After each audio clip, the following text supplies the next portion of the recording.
In Halo Infinite, there is a pervasive sense of self-reflection, an acknowledgement of previous creative decisions that left the franchise on awkward and uneven footing. Beginning with Halo 4, 343 Industries remolded Halo's identity into something recognizable but substantially different.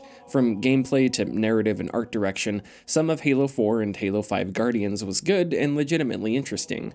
Much of it was a mistake. Many of Infinite's problems are not totally its fault. It is not Infinite's fault that the Didact was effectively killed off in a comic book, and it's not Infinite's fault that Halo 5's story was virtually incongruent with the 4 games that came before it. That Infinite is set on a Halo with a history of regret is not a coincidence. Zeta Halo is a monument to the sins of its creators, and even if that's too dramatic of a sentiment to parallel with real life, Infinite itself feels much the same. Not just a reevaluation of the franchise, but a confession of things gone wrong. Regardless of fault, though, the issues preceding Infinite are still among Infinite's biggest problems. An Infinite solution for many of them is a hard reversal, a return to a cleaner art direction and recognizable soundtrack, enemies that fall more in line with those of the original games, and in general an overall soft reset of the franchise itself, which was a stated goal of 343's. Infinite severs itself from many of the thematic layers introduced into the Master Chief story by Halo 4 and 5. Spartans and the UNSC as forces of oppression, the rights to life and liberty for AI, all these elements orbited 343's first 2 Halos at differing distances, and they're largely absent from Infinite. Additional characters from Halo 4 and 5, namely Lasky, Fireteam Osiris, and Blue Team, are non-existent or regulated to very video gamey voice recordings saying they're out doing other things right now, perhaps to be reintroduced at a later date. Not all of 343's additions to Halo are gone, of course. Aside from some grade A one-liners, Chief has interesting, emotional, and revealing dialogue, even moments of vulnerability. Not long after Infinite begins, we're confronted with Chief's history,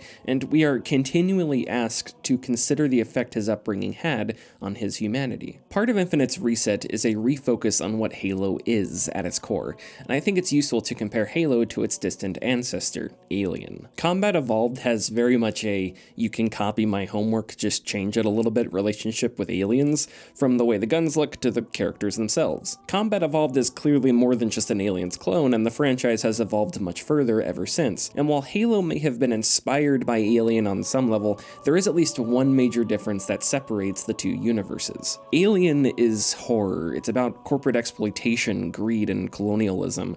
It is a pessimistic view of a fledgling humanity, one where characters betray one another and are relentlessly, disturbingly killed. Halo definitely has some of that horror, even body horror, and the awe of a universe unknown, of forces that transcend human comprehension, is shared between the two franchises. But where Alien succumbs to that cosmic terror, Halo punches it in the face. Literally. Halo is about hope and humanity's place in the universe. It's about Chief being the last Spartan 2, humanity's best bet at winning a war with enough dead heroes. It's finishing the fight. It's determination and belief in the face of overwhelming odds. Tonally, Infinite is a 180-degree swing away from Halo 5, and reestablishes hope as a main theme. Infinite does so repeatedly and heavy-handedly, as you'll definitely hear all these Marines repeat, "No matter how bad it gets, there's always hope.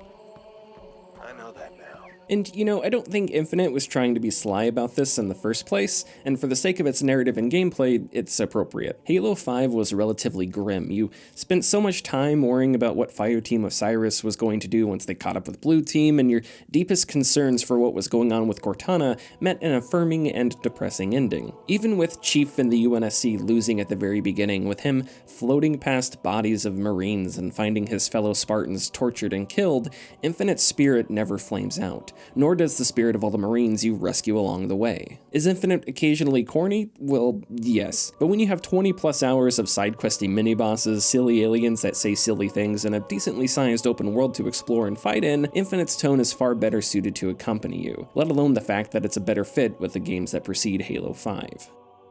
Infinite is an idea I think many of us have had. What if you took the Silent Cartographer, or Halo, the second level of Combat Evolved, and made it an entire game? How would that work? What would it look like? Across Infinite's open world, those 30 seconds of fun that happen over and over again are now largely dictated by you. There's a banished base up ahead. How do you attack it? Do you sniper from a distance, roll a tank through the front gate, or maybe you pack a Razorback full of Marines and drive around like it's a chaotic multiplayer match? Halo's weapons and vehicles fill a toy box that grows as you complete various main and side activities sprinkled throughout the open world, an effect that compounds and gets more dynamic as you progress. Infinite's light open world is a simple concept that, for the most part, is well executed and works wonderfully. Effectively, one giant Halo level punctured with linear standalone story missions that provide a change of scenery and tone. While funneling players through the occasional standalone missions may be somewhat of a brute force, it provides opportunity to place players within different contexts that could be difficult to achieve in Infinite's open world. It's also the standalone levels where Infinite's art direction really shines. The subdued simplicity of their aesthetics, at least in comparison to Halo 4 and 5, really evoke the cosmic mystery of Halo's original trilogy. Infinite's soundtrack plays a large role here too, where it may lack strict originality and where the Halo theme occasionally jolts into existence in very crowd-pleasing ways, I'd still consider it one of the series' best soundtracks. In combat, it's determined and fearless.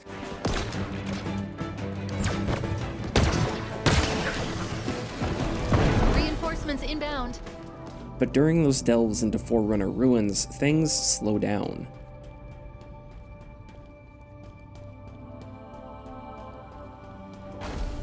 I imagine designing Infinite's open world was probably pretty tricky. You want players to have reasons to explore and other things to do, so you include Spartan cores to upgrade armor abilities and special weapons to collect, but push too far and you risk developing a game that isn't Halo. The addition of Chief's grappling hook is a small stroke of genius.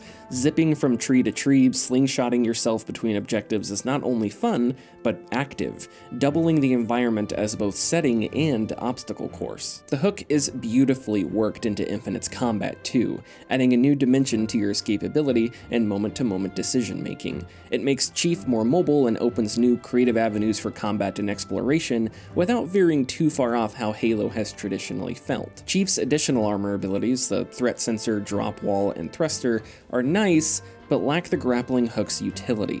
I found that even in the few moments seemingly designed for their use, it's almost easier just to stick with the hook, especially once you have it upgraded with that big electric stun. And maybe this is just me, but I think Infinite could have really used a few equipment wheels too, for both grenades and armor abilities. After 2 playthroughs, I still find myself having to divert my eyes down here to relearn which abilities and grenades correspond to which direction on the D-pad. Instead of developing around Chief's other abilities and creating multiple situations where they are explicitly required, Infinite leaves them as supplemental, their use up to the player's discretion, while the grappling hook becomes really the only major addition to gameplay that is constantly useful. This disparity between the usefulness of Chief's grappling hook and his other armor abilities really isn't that big of a deal itself, but it is a microcosm of Infinite's larger problem. As fun as it is to play with Infinite's toy box of stuff, it's disappointing to see how little of it is woven into the open world. It's as fun as ever to drive a Scorpion around and blow up aliens, but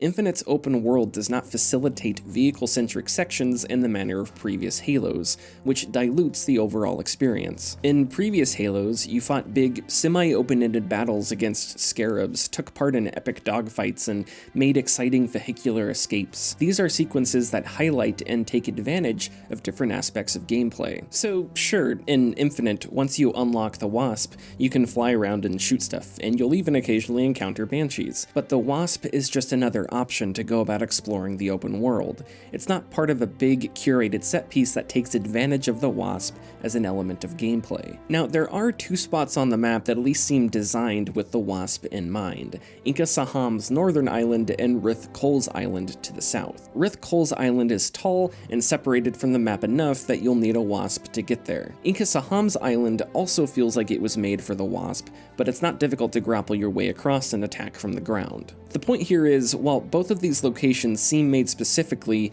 For the Wasp, neither necessitates its use more than just a way to get there. Even with its linear story missions, portions of which are great, Infinite doesn't take advantage of its own versatility, a versatility that's been a fundamental part of mainline Halos since combat evolved. Infinite's open world has a great foundation, but as you progress, its lack of depth and curated variety turns its map unimaginative and its activities repetitive. Many of the banished bases have an uninspired sameness to them. They have similar objectives, and outside a little window dressing don't present you with different challenges. So while it's fun to decide on your own how to attack them, I can't help but imagine how much better the open world could be if these bases forced you to change tactics and rethink how you approached them. How Infinite's open world fares once co-op becomes available will really be interesting to see. In theory, it certainly seems like a blast, but on that we can only wait. What's in store for the future of Infinite's campaign is vague. Is there DLC planned? Is this island over here just for background, or is that something we'll explore soon?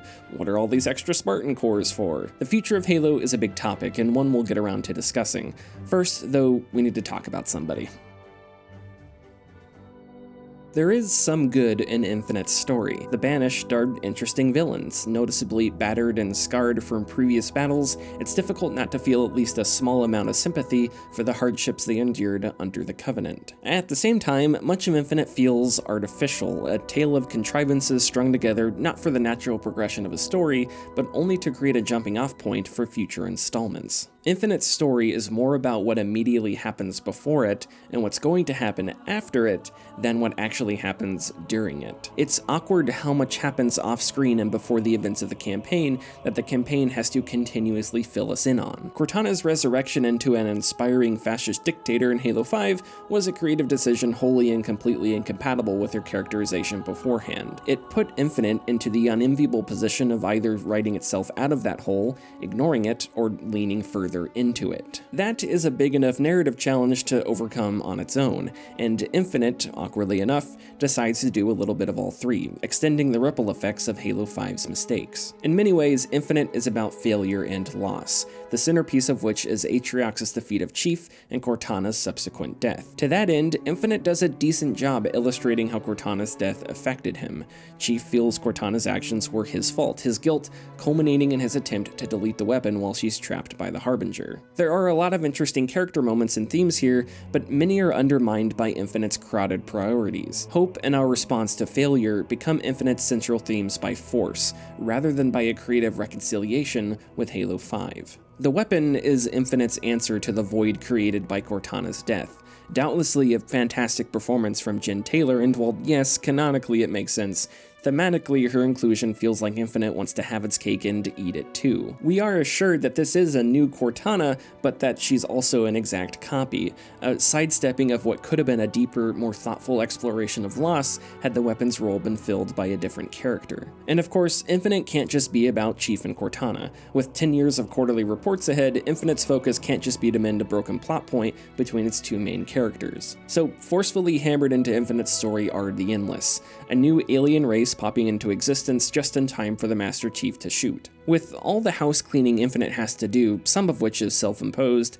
it's difficult to care about the Endless and the Harbinger. The Endless are a retroactive urgency slotted into Infinite's story to help a franchise that was written into a corner discard its baggage and move into the future. To what degree they're a part of that future is unknown. If Infinite had leaned away from Halo 5's ending, the Endless may have been a more welcoming addition, but that doesn't happen. Cortana destroys Laconia Station and the UNSC, murdering an untold number of people, and damn near commits genocide by blowing up Doisac, all of which are frustrating refrains from backing away from a plot point that made no sense. And this is made all the more frustrating when, in the end, Cortana's message to the weapon and Chief is framed as though the mistakes she made were those of much lesser consequences, like giving up or not believing in herself. Cortana's final message comes off almost as though it's more about the franchise than herself. Like Zeta Halo, Cortana confesses she admits wrongdoing, but her words hold obvious parallels to the direction of previous Halos. But this isn't an end. It's a chance to make amends, to rectify mistakes. And it starts here. I was wrong. I thought that I could do this on my own. But I forgot that the whole point point of all of this. The entire reason that I chose you in the first place was that we were supposed to be a team. Perfectly suited, perfectly matched, perfect.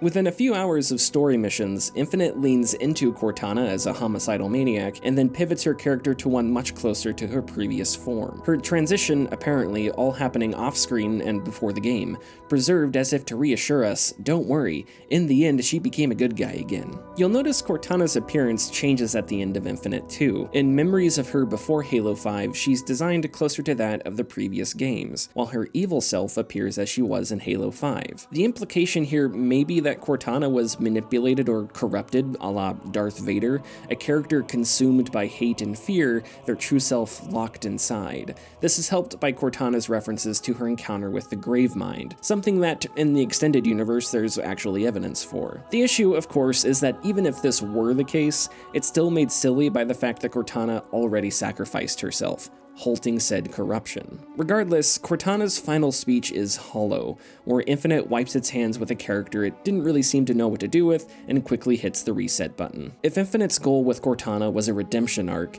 a self-realization where the evil of her actions are laid bare before her, changing her, do we really need to write her blowing up planets and space stations? The destruction of Doisak definitely provides motivation for the Banished attack on the UNSC, but that's never explicitly stated, pushed very hard in dialogue, and it's not even necessary for Infinite to make sense.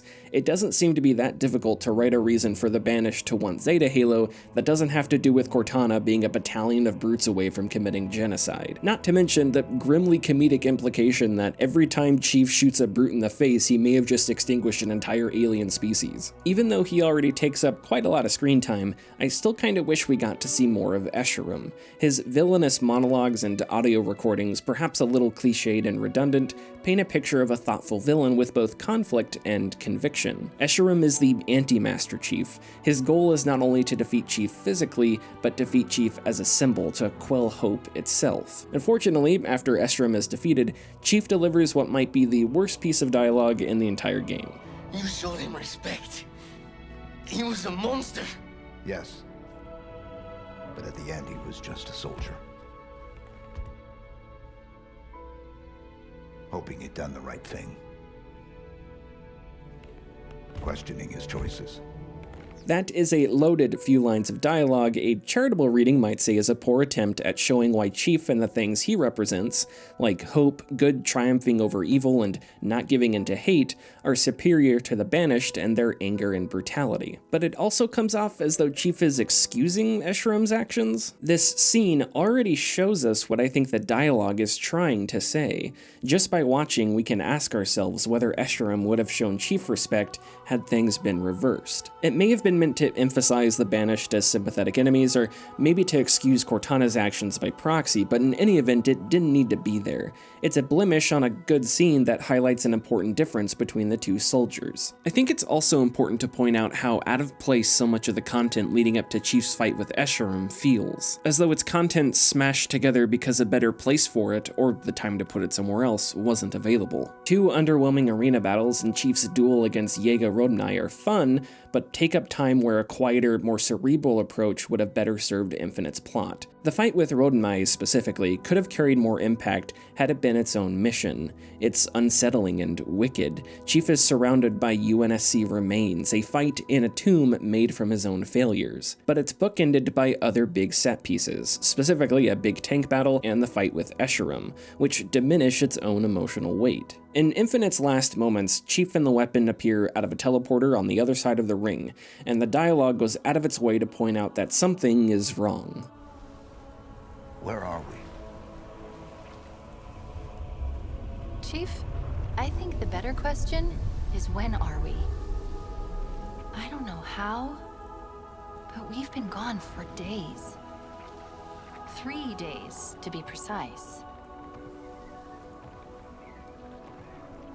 This ring is different than the others. Even though they're on the other side of the ring, Echo 216 just happens to be a few meters away from their position, and it seems strongly suggested that the weapon will choose Cortana for a name, putting a very fan-servicey bow on a messy campaign. Whatever this ending is supposed to imply, whatever it's setting up, it doesn't provide adequate enough closure for Cortana's final words. Infinite moves so fast from Cortana's confession to the silent auditorium's collapse and suddenly to an attempt at a big fourth-wall-breaking finale that what she says isn't given time to be reflected on. Narrative closure is traded for a pulpy tune-in next week ending, and a predictable post-credit scene reveals Atriox is still, some way or another, alive, while Infinite's complex web of emotions is left untangled. Halo 3 isn't perfect, no Halo is, but that ending, when Admiral Hood and the Arbiter shake hands, is an ending that is earned. The emotional high of the 21-gun salute and the slow pan to Chief's number is an ending with meaning. My disappointment in Halo Infinite comes from a lot of places.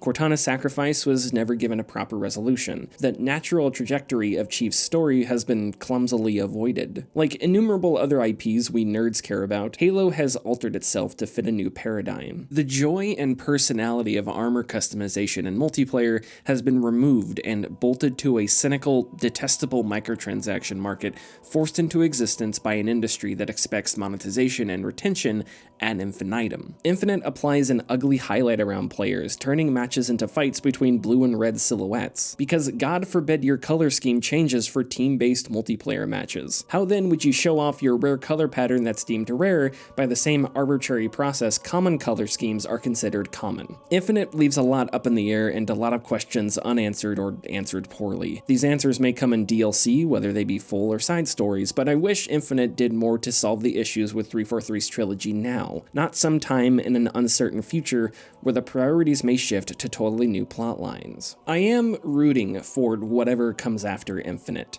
Infinite itself is disappointing, but whatever follows it could be a fun adventure. At least that's what I'm hoping for. But Infinite couldn't recreate the single-player and multiplayer mystique of its predecessors, nor give a satisfying conclusion to 343's Rocky trilogy, even though it seems well within its ability to do so.